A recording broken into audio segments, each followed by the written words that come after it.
Hello student, मैं ज्योति भाटी एक बार फिर आपके सामने आई हूँ, जिसमें हमने क्लास 12वीं की इतिहास का, भारत का विभिन्न अतीत का तीसरा भाग आज हम करेंगे।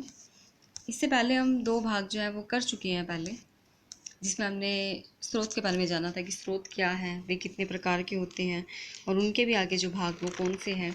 इसमें हमने जैसे कि साहित्यिक स्रोत को आगे 3 भागों में बांटा गया है। धार्मिक स्रोत, धर्मेंद्र स्रोत, वंशावलियाँ। धार्मिक स्रोत जिसमें ब्राह्मण साहित्य आता है, जैन साहित्य आता है, बौद्ध साहित्य आता है।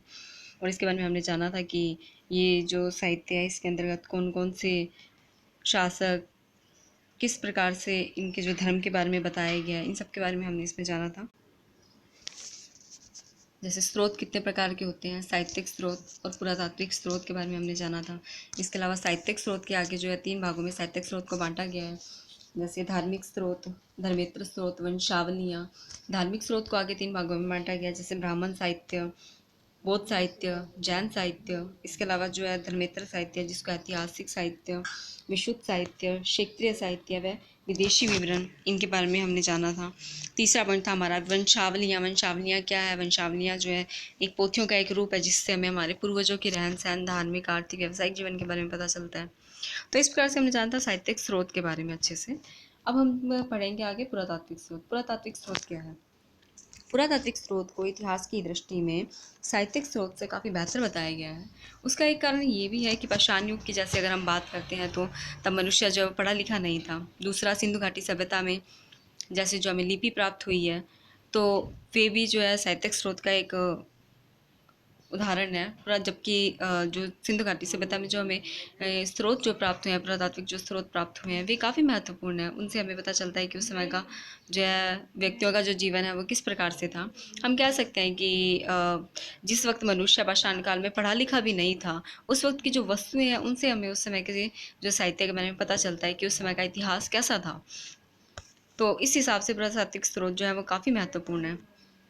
अब हम आगे बढ़ते हैं। जैसे प्राचीन भारतीय इतिहास की जानकारी के सर्वाधिक विश्वसनीय स्रोत किसे माना गया है? पुरातात्विक स्रोत को।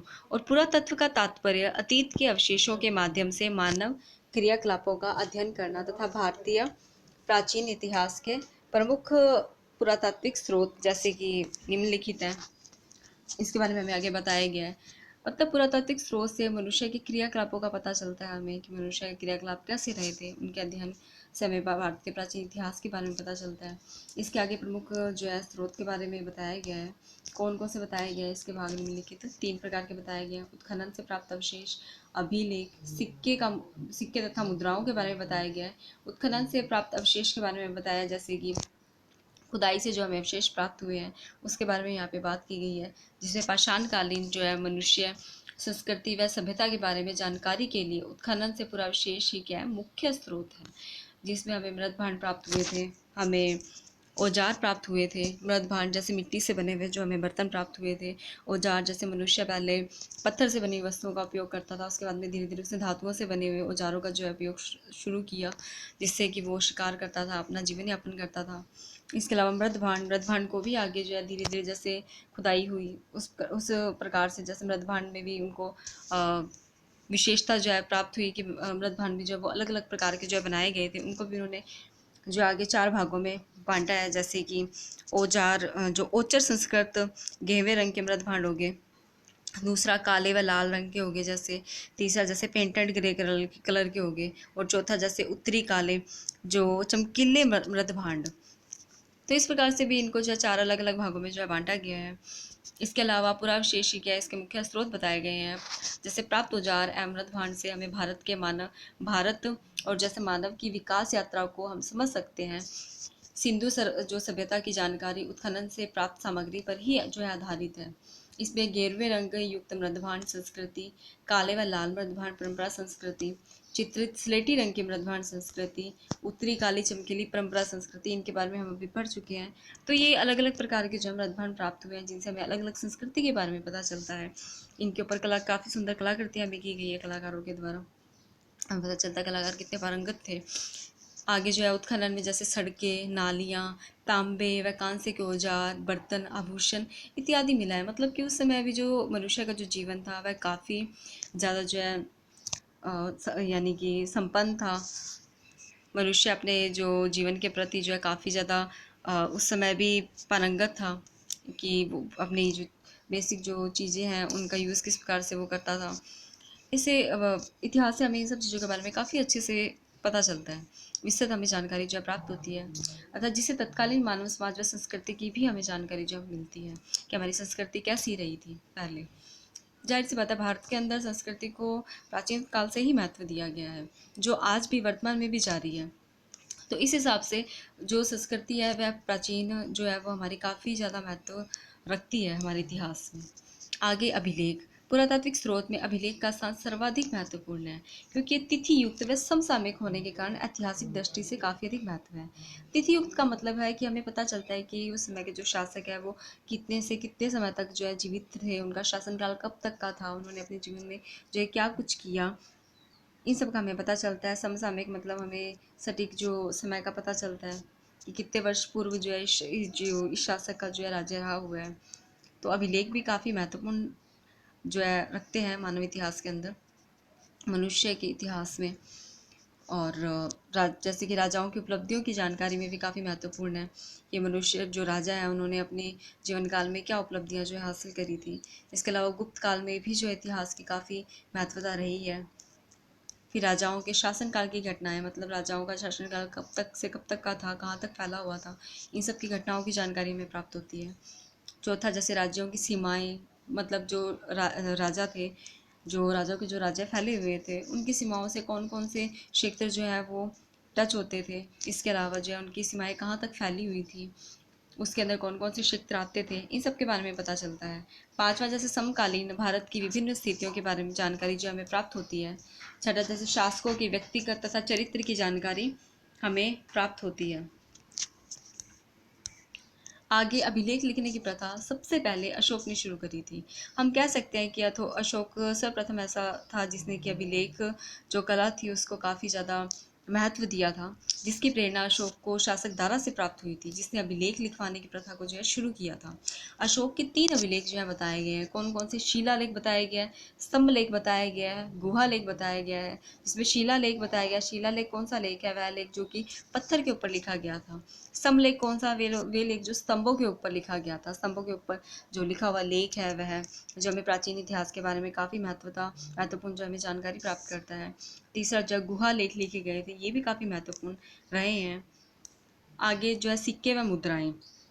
सिक्के व मुद्राओं का क्या महत्व रहा है इसके बारे में हम जानेंगे। जैसे प्राचीन भारतीय इतिहास की जानकारी में सिक्के जो हैं वो काफ़ी महत्वपूर्ण जो है साबित होते हैं, जिसमें मुद्राओं के मोहरों से बड़ी सहायता हमें प्राप्त होती है। सिक्कों पर अंकित तिथियों से हमें इतिहास की तथा तिथि निर्धारित करने में जो है सहायता मिलती है। इसके अलावा जैसे सिक्के राजाओं की धार्मिक अभिरुचि के ऊपर भी प्रकाश डालते हैं। हम बोल सकते हैं कि जो सिक्के व मुद्राएं हैं ये भी काफ़ी जो है महत्व रखते हैं। जैसे कि समुद्रगुप्त था, समुद्रगुप्त के समय जो हमें एक सिक्का प्राप्त हुआ जिसमें उसमें समुद्रगुप्त को वीणा बजाते हुए दिखाया गया। तो इसमें हम कह सकते हैं कि उस समय जो समुद्रगुप्त है वह जो है संगीत के काफ़ी शौकीन रहे होंगे। इसके अलावा हमें एक सिक्के के अंदर अश्वमेध यज्ञ के चित्र का पता चलता है। उस समय पता चलता है कि जो अश्वमेध यज्ञ है उस समय काफ़ी उसका महत्व था, अश्वमेध यज्ञ का। तथा इस प्रकार से हमें इतिहास में सिक्कों से भी काफ़ी पता चलता है। जैसे कि नागौर राजस्थान से, जोंगल थंब नासिक के महाराष्ट्र से हमें काफ़ी ज़्यादा जो है सिक्के प्राप्त हुए हैं। तथा इससे हमें राज्यों की संपन्नता के बारे में भी पता चलता है। सिक्कों पर अंकित तिथियों से हमें इतिहास की तिथि निर्धारित करने में सहायता मिलती है। सिक्के राजाओं की धार्मिक अभिरुचि के ऊपर भी प्रकाश डालते हैं। जैसे मैंने अभी आपको समुद्रगुप्त के बारे में बताया था कि समुद्रगुप्त जो है वीणा बजाते हुए उसमें दिखाई दी। हमें पता चलता है कि भाई समुद्रगुप्त जो है संगीत के भी काफ़ी शौकीन रहे होंगे। इसके अलावा राजस्थान के, जैसे अभी बात करी थी मैंने, नागौर से व महाराष्ट्र के जोंगल थंबे से हमें काफ़ी अधिक मात्रा में जो है सिक्के प्राप्त हुए हैं।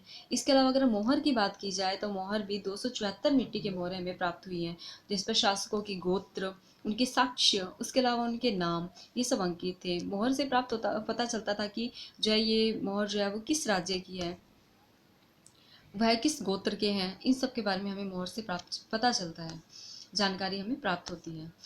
आगे हम पढ़ेंगे स्मारक व भवन। स्मारक व भवन की क्या महत्वता रही है इतिहास में।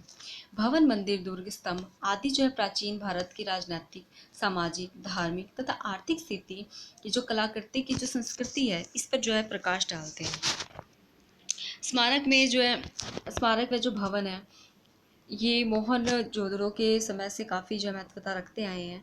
मोहनजोदड़ो एवं हड़प्पा के अवशेषों से भी हमें वहाँ की सभ्यता एवं संस्कृति की जानकारी प्राप्त होती है। जैसे सिंधु घाटी सभ्यता है, उसके अंदर सिंधु घाटी सभ्यता की जो नगर नियोजन है वह काफ़ी महत्वपूर्ण जो है रहा है। उससे हमें पता चलता है कि वह कितना संपन्न था, कि आज की तुलना में भी वह काफ़ी जो समय है वह काफ़ी अच्छा था और काफ़ी आगे था। यानी कि वह व्यक्ति जो थे वहाँ के, जो उस समय का जो व्यवसाय था, जो वहाँ का रहन सहन था, वो काफ़ी ज़्यादा जो है वर्तमान की तुलना में भी समानता रखता है। हमारा जो भारत है वह इतिहास के मामले में प्राचीन काल से ही जो है विदेशों को अपनी ओर आकर्षित करता हुआ रहा है। जैसे कि हमारे देश में काफ़ी जो मैंने आपको पहले ही बताया था कि बाहर से जो विदेशी इतिहासकार आए थे, जिन्होंने हमारे भारत के ऊपर खोज करी है तथा उस इतिहास के बारे में काफ़ी लिखा तथा लोगों को उससे अवगत कराया है कि भारतीय इतिहास की क्या महत्वता रही है। हमारा जो इतिहास है वह काफ़ी फैला हुआ है। सिंधु घाटी सभ्यता में भी हमें पता चलता है कि वहाँ के जो नगर नियोजन कितने सुसज्जित थे, वहाँ के जो नहानगर, इसके अलावा वहाँ के जो नालियाँ जो बनी हुई थी, वहाँ की जो सड़कें जो थी, उनका नियोजन वह कितने अच्छे तरीके से, बेहतरीन तरीके से जो है किया गया था। इसके बारे में हम विस्तारपूर्वक पढ़ेंगे आगे। तो आगे हम पढ़ते हैं, जैसे गुप्त काल का देवगढ़ मंदिर में भी कई पुरानी वस्तुएं प्राप्त हुई हैं। इसके अलावा अंगकोर वाट के स्मारक जो कि कंबोडिया में स्थित है, इसमें वैष्णो शिव बौद्ध धर्म के मंदिर हमें प्राप्त हुए हैं, जिससे हमें पता चलता है कि हमारे जो हमारे जो देव हैं वे बाहर भी, विदेशों में भी हमारा जो धर्म है वह काफ़ी महत्व रखता है। वहाँ पर भी हमारा धर्म जो है फैला हुआ था, विदेशों में भी हमारा धर्म जो है पूजा जाता है। इसके आगे हम पढ़ेंगे जैसे मूर्तियाँ, शैल चित्र, व जो अन्य कलाकृतियाँ जो किस प्रकार से रही हैं। मूर्तियों से तत्कालीन कला, धर्म, संस्कृतियाँ और सामाजिक जीवन की हमें जो है जानकारी प्राप्त होती है। इसमें विशाल चित्रों से प्रागैतिहासिक काल के मानव की संस्कृति, सामाजिक, धार्मिक जीवन की हमें जानकारी प्राप्त होती है। इनके अलावा जनता की जो चित्रकला है, दुर्ग महल, भित्ति चित्र, इन सब से भी हमें प्राचीन भारतीय इतिहास की काफ़ी अच्छी जो है जानकारी प्राप्त होती है। हम बोल सकते हैं कि भारतीय इतिहास में काफ़ी चीज़ों का कई महत्व रहा है। जो भी हमें छोटी छोटी जो भी हमें चीज़ें प्राप्त हुई हैं, वे भी काफ़ी जो है इतिहास में काफ़ी महत्व रखती है, हमें प्राचीन इतिहास के बारे में काफ़ी कुछ बताती है। इतिहास हमारे प्राचीन काल से ही हमारे साथ में जो है भारतीयों के साथ में जुड़ा हुआ है, जिसकी जिसकी जो महत्वता है वह देश विदेश में भी आज जानी जाती है। तो दोस्तों, हमारा आज का जो टॉपिक है वह इतना ही था, यहाँ तक ही था। और आशा करते हैं आपको सेशन अच्छा लगा होगा, और अगर अच्छा लगा है तो आप मेरा चैनल सब्सक्राइब करना मत भूलना, जिससे कि मेरा कोई भी नोटिफिकेशन क्लास जो है वो आपको पता चल सके कि कब मैं डाल रही हूँ, उसके बारे में आपको जानकारी प्राप्त हो सके। लॉकडाउन के अंदर आप घर पे रहें, स्वस्थ रहें, पढ़ें और अपने जीवन में अच्छे मुकाम जो है हासिल करें। धन्यवाद।